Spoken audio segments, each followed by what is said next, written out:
Mike Majlak, welcome to Clickbaited. Today we're going to take you through a number of fake headlines all around YouTube and content creation. Let's bring up our first headline. Popular podcast ends after co-host finally ran out of to talk about. Impossible. Okay. I don't know which podcast this is, but if it's my show, our show, I'll always be able to come up with stuff. So to me, that is fake news. You know, I think it's interesting because I have been an Impaulsive watcher from the beginning, part of my job, but also so just think it's quite entertaining. And I've noticed that over the years, kind of the comments have gone from hating you to now kind of being completely on your side. So how did you manage that turnaround? But also, how do you keep things fresh and not get stale? So I think we keep things fresh by by living life. I mean, I don't know how much you see away from the podcast, but I spend a lot of my time around a lot of creators, athletes, celebrities, and especially on the creator side, a lot of the people plan bits and then they go and they meet up with a celebrity and they do a bit with them and then close the door and leave. And it's all a bit for the camera. For me, my life is the bit, right? So I'm just simply living my life and I just happen to have someone there who's filming it. I'm friends with all these people. I'm not doing content with them. I'm actually close with all these different people, spend nights out with them in different cities across the world. I'm traveling, 220 days, 230 days a year on the road, shooting shows, going to events, doing stuff. And so there's always new storylines, new stuff happening. And that's like kind of the easiest way to keep it fresh. As far as like the comments go, the internet is fickle, man. They love you one week, they hate you the next week. I've got an audience of people that I deeply care about that watch my content on the night shift, that watch Impaulsive, that have read The Fifth Vital, my book, that, I've somehow inspired them or saved their life or given them some sort of gem that they've been able to take away from my experience and my trials and tribulations in this life. You come from a pretty interesting background. You were a drug addict and you were a criminal by your own admission, and you turned it all around and now you're very successful. After having that kind of life and now coming into this life, do you still get burnout? Do you still kind of struggle day to day sometimes with how you're feeling? Yeah, every day is transparently every day is a struggle for me. I have a lot of mental demons that have stuck with me over the years that are compounded by this lack of attention to them and this lack of processing the trauma and dealing with the stuff, and more so just saying, okay, I'm going to put this in a box and I'm going to just do this podcast. I'm going to do these Snapchats. I'm going to shoot this show and start this burger brand, right? Do this, do that. And so a lot of those things that I have not given enough attention to certainly just are always there on the burner. Even on my best days, I have to do a lot of coping tactics. I had to work out this morning before this interview. I just fasted for 40 hours, like I said, and there's a million different cold plunges, talking to people. There's a million different things that I try to do to deal with it. And it's for anybody that watches this that suffers or deals with mental illness. For me, it's OCD and really bad anxiety.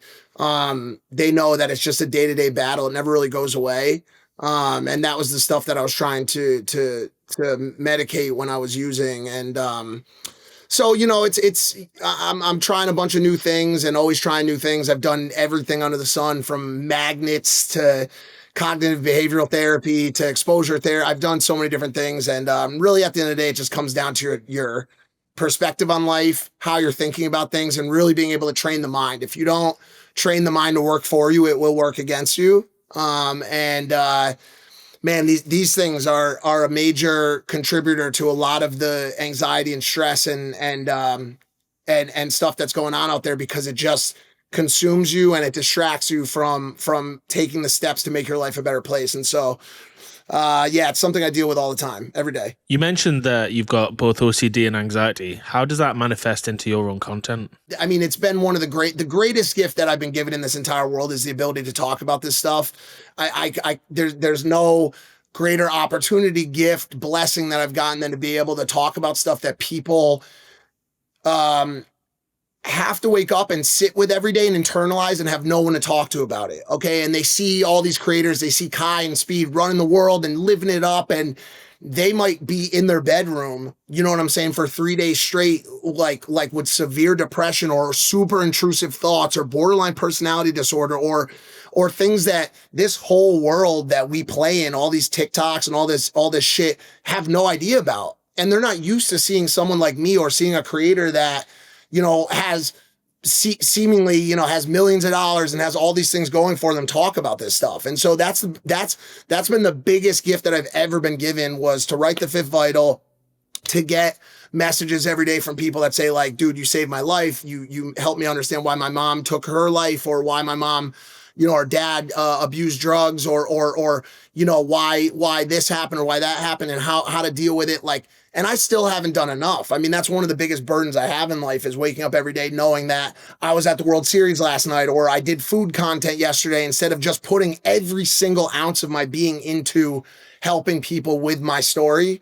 And I know I've done a lot, and a lot of people tell me not to be so hard on myself, because I have helped a lot, but there's just so much more I can do. And that sometimes is almost like another anxiety point for me, just knowing that I could be doing so much more. Does the OCD affect the way that you create content at all, in terms of, do you have to reshoot things? Do things have to be a certain way in order to be published? I don't have that type of OCD. I've Okay.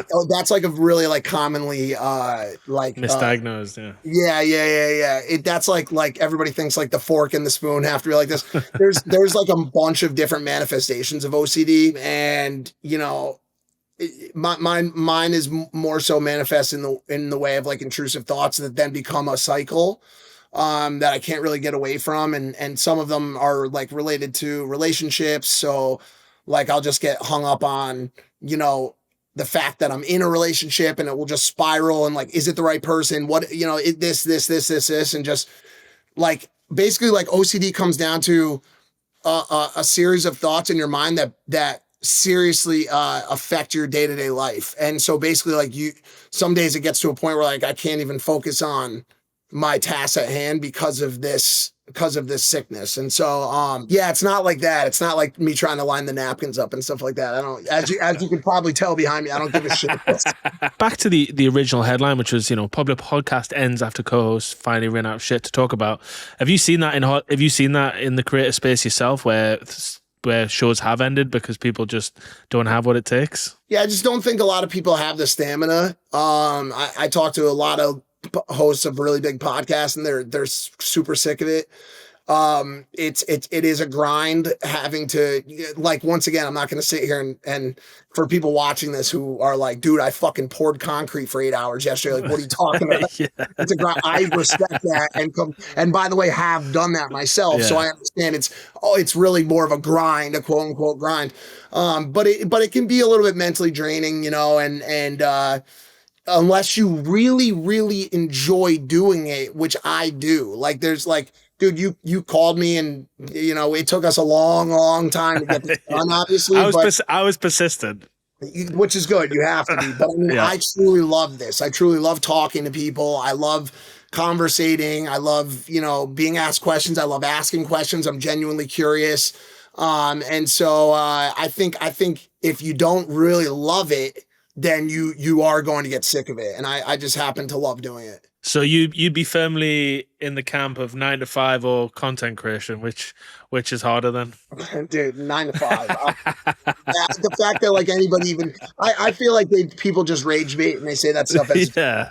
like it's not even close, dude. Dealing with bosses and this thing and that thing, and I've worked those jobs. I've done demolition. I've had to knock down houses from the inside out. I've had to, I've done construction. I've worked in kitchens. I've had pans thrown at me by when I was 14 years old by chefs who were on crack, right? Like, I've seen all of that side of what people deal with in the restaurant industry, the construction industry. This shit is nothing compared to that. And by the way, like, that's half of the battle for me, is having lived a real life. A lot of these creators and influencers, they got famous at 16 years old. They have no idea what life is. They have no recollection, no understanding of what it's like to suffer and to really go through hardship. And they're just here, thinking they know anything about life. And that's been probably one of my biggest struggles, is finding people that I could actually relate to in the industry. I mean, even Logan got famous really early. He's obviously dealt with some hardships in the space, but you know, as far as like really understanding what it's like to have to fight for your life and work a 9 to 5 and figure out how you're going to eat or put $1.50 in the gas tank to get to the methadone clinic. Like these people don't know what that's like, you know? And so that's been one of the things that's been hard for me to deal with. Let's bring up the next headline. Study shows 45% of creators stop caring after making their first million. I don't know what percentage of creators have actually ever made $1 million, to be honest Not with many. you. I think there's a very broad and sweeping misconception that the numbers in this space are massive. Unless you are, and they are for the biggest macros. If you're one of the biggest creators on the planet, you're making millions of dollars. For 99.4% of the popular creators out there, they are not making anywhere near $1 million a year. Okay, I mean it's you wouldn't believe how much some of your favorite creators continue to, you know, struggle and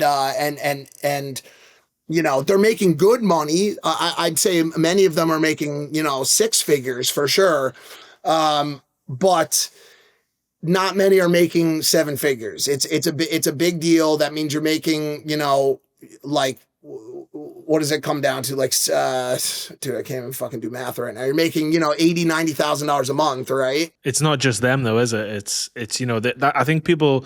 One thing that happens is people conflate like the influencer and the business, when actually the business is the one that might make the money, but also is the one spending the money on the staff, on everything like that. Whereas you've Yep. got the creator himself is the face, but isn't necessarily the one that's walking away. I mean, we spoke to Matthew Beam last week, and he said that he sometimes doesn't even pay himself because he's got so many outgoings because he's building all these crazy things for all these different creators. Yep. With the hope that at some point it pays off in a major way. And you know, like I can speak for Impaulsive. Like Impaulsive, we spend probably between like $60,000 and $100,000 a month on that project, you know. And so like depending on what comes back in, and obviously we, you know, or not obviously, but we have been blessed with this deal from Fanatics and WWE, which has been super helpful, and they're incredible partners. But there's a ton of out that goes into the industry, and also just the numbers are so inflated.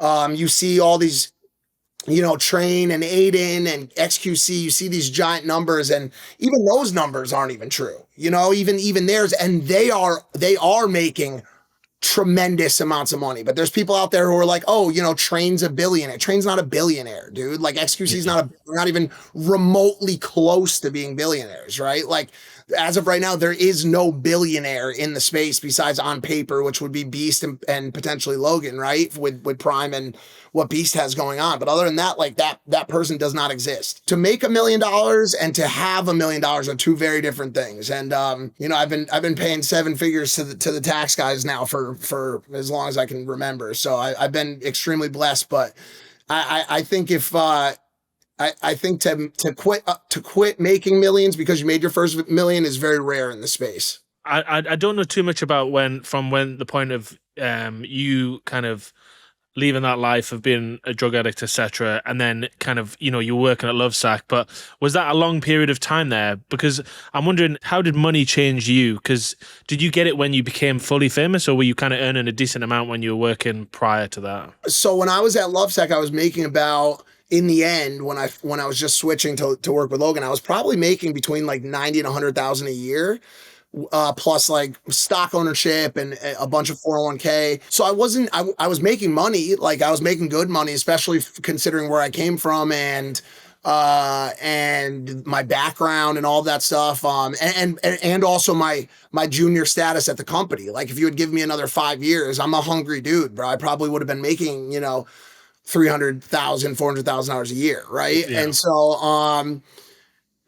I was making money, but not like the money I started making when we started. And honestly, the majority of the money I've made has come from the night shift, not from Impaulsive. I mean, from my vlog channel, I mean, I've made more on that than any other platform. Can you give us any figures? I mean, millions of dollars, dude. Like I've made, dude, there was a long period where I was putting out content every week. I was getting anywhere from 30 to, I mean, my biggest brand deal ever was 75 grand for a 60-second spot. So I was doing really big brand deals, and I was doing them every week, you know? So, I mean, I was making probably at the height of the night shift and like everything that I was doing, I was probably making, about $250,000 a month, I would say, across my channels. And so it was, that was when it was, me and Aiden and Banks and everybody kind of living in the same house, and we were doing a bunch of deals, and I was making a ton of money off of that stuff. And now my income has kind of changed a little bit in terms of where the money comes from. When you were on the come up and you start making all that money, then, do you think that it changed you at all? Did you start thinking things differently? Did you start thinking things in a different way, or would you say that you've kept fairly grounded? I mean, if you ask anybody that you meet or even just interact with me for a little bit, I would hope you would see that I've stayed pretty Yeah. much the same person.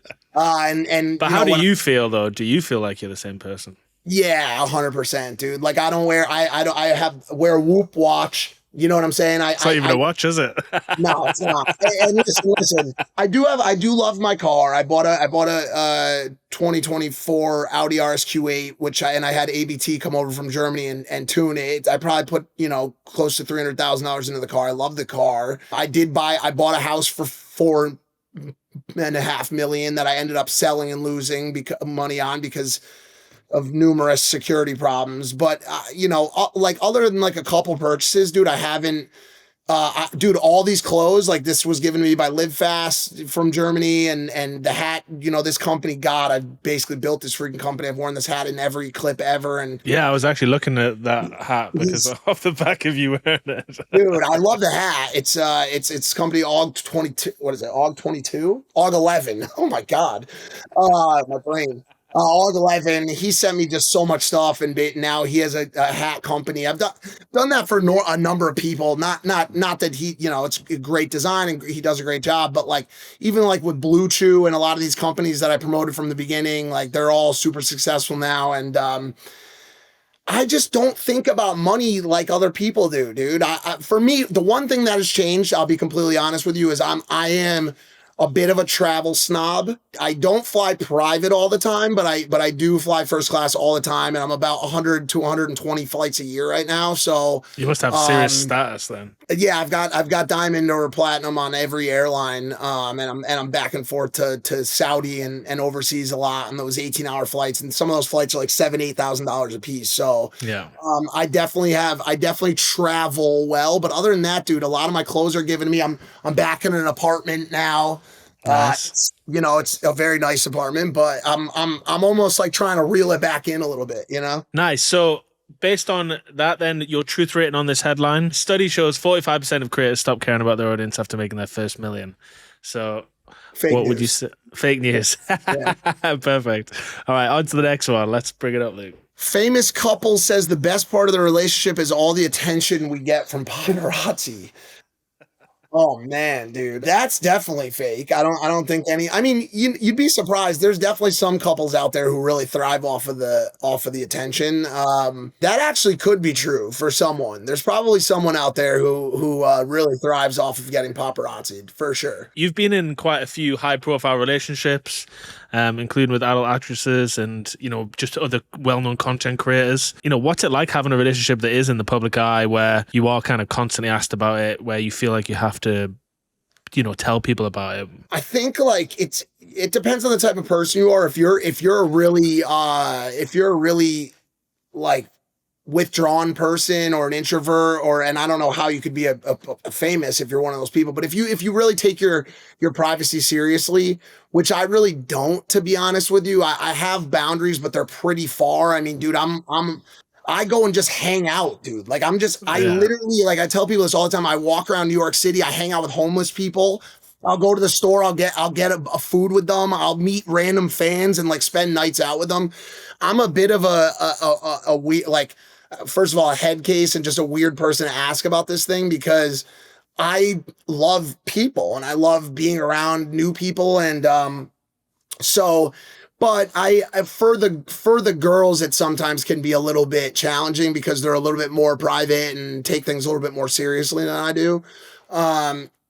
But listen, like that's just kind of the name of the game in this space, dude. If you're a creator and you do this stuff for a living, like you signed up for it, Outside of just like relationships in terms of a couple, you've obviously got a lot of relationships with people. You said yourself, you speak to anyone, but your close relationships, is that hard to kind of maintain when you are in the public eye, and also when it is, there's so much scrutiny of, this person's done this person's done that. There's a lot of misinformation around. How do you cope with your regular relationships as well? One is I don't give a shit what anybody says. I mean, like, obviously, like, I've sat next to Logan through a lot of drama. I've sat next to Banks through a lot of drama. I've sat next to Aiden through a lot of drama. I don't give a shit. I know the people behind the scenes. Like, people don't understand, especially for a lot of the people, actually for everyone, whatever the commentary is and the sentiment is online, that's a different world. That's like, imagine you just read a fiction story, right? And you're just reading like, oh, like this person did this or this person did that, or,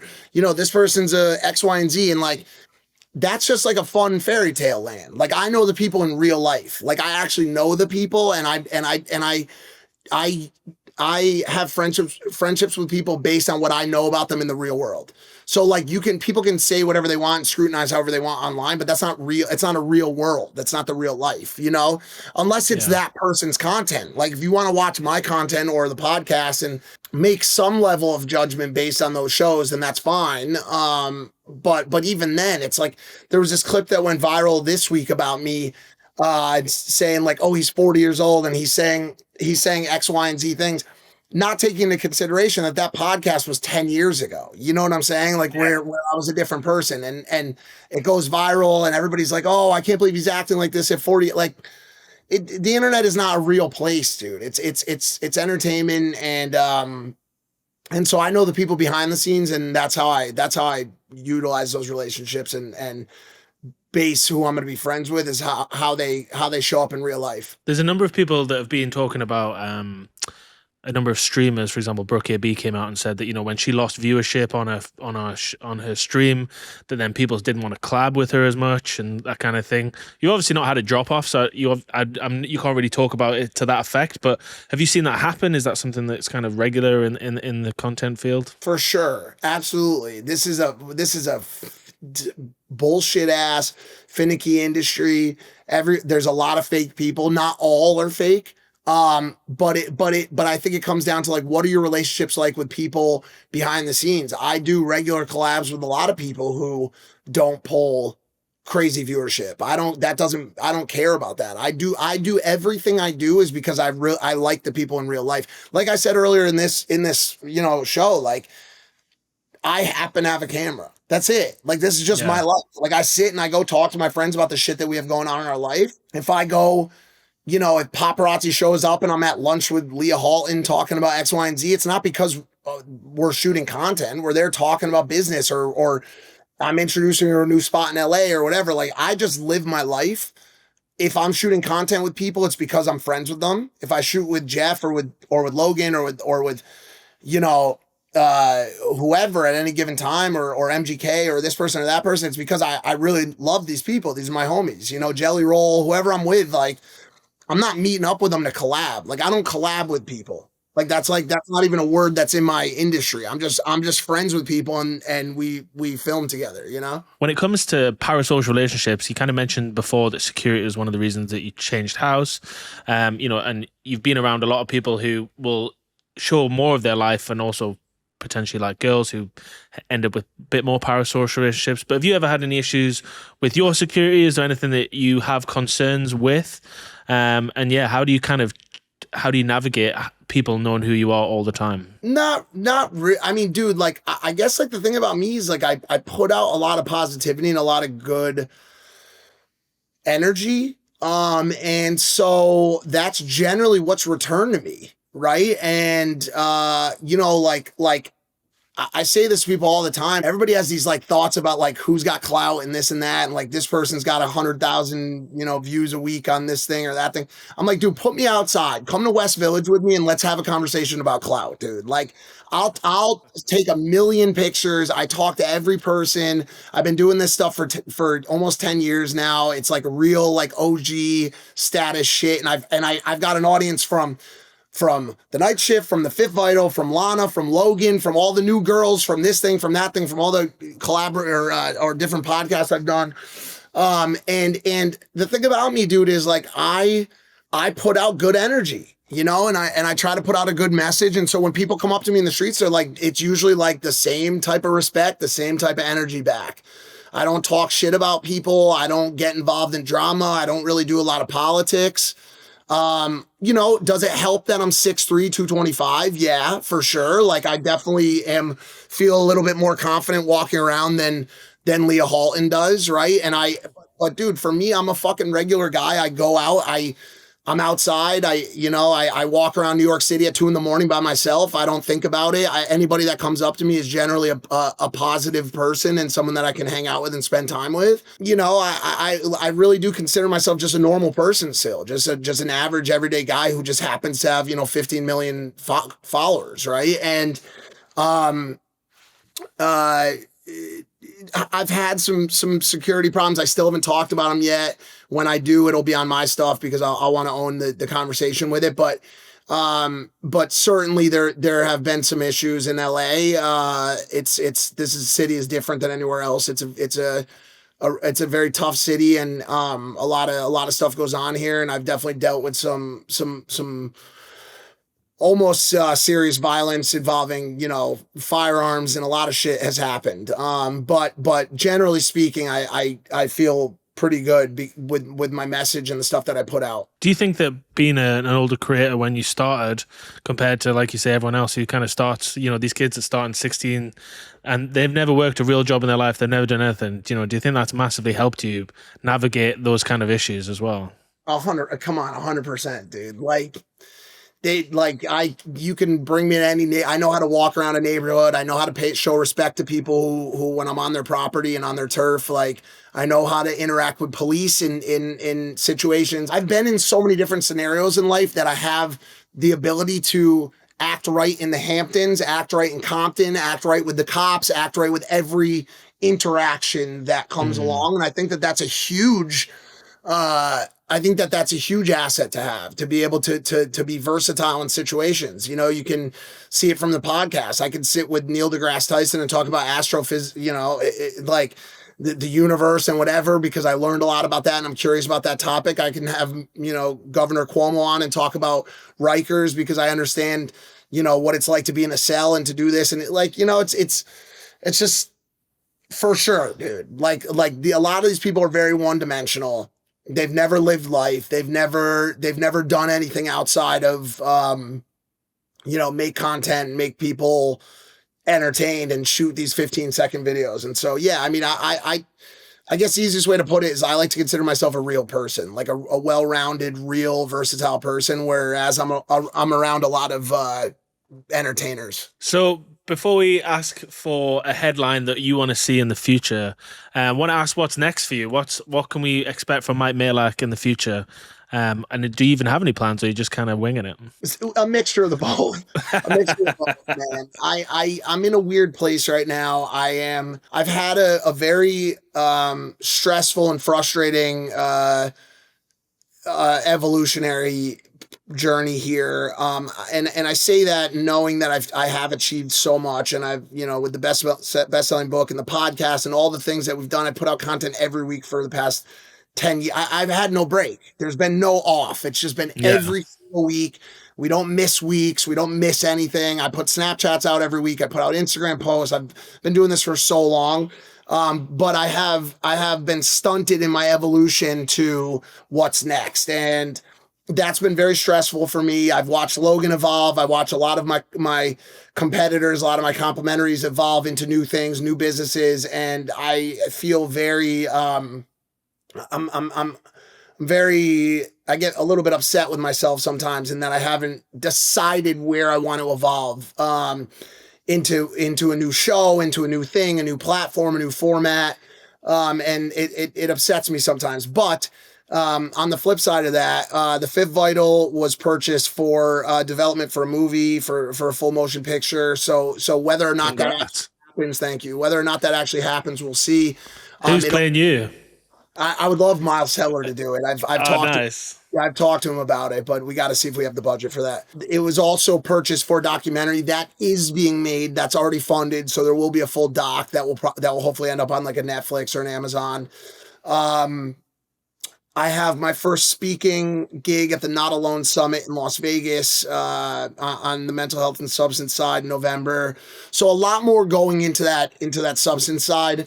1010 Burger, obviously, you know, we're going to start opening brick and mortars. I love food. It is my favorite thing on the planet, and I put that above, you know, sex. I put that above anything. If there was one thing besides maybe family and God, I would say food would be my thing. I love Yeah. food. So 1010 Burgers coming, you know, to a city near you, hopefully, and a lot of stuff. There's a lot of stuff going on. I just need to kind of get focused on it. So with that in mind, give us a headline that you'd like to see. It can be about you, it can be about someone else, or it can be about no one. That you'd like to see in the future. Influencers proven to be behind 10-year decrease in mental illness and suicide rates with new push towards positive content.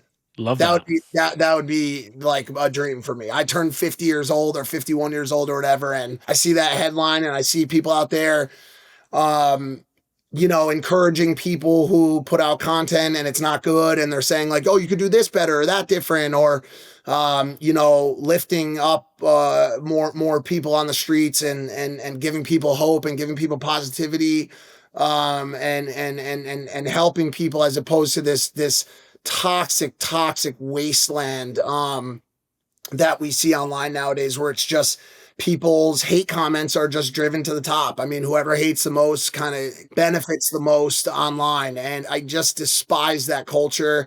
It affects me less because of the life that I live, because of the things I've been through. But for those, you know, 14 and 16-year-old girls out there who, you know, are being bullied, or you know, guys too, it's just really sad to see, and you're seeing it reflected in the suicide rates and in the mental illness epidemic that's going on in this country. And so if we could get a handle on that by way of people like us, by way of creators putting out that content, that would make me very happy. Mike, thanks very much for taking the time to be on Clickbaited.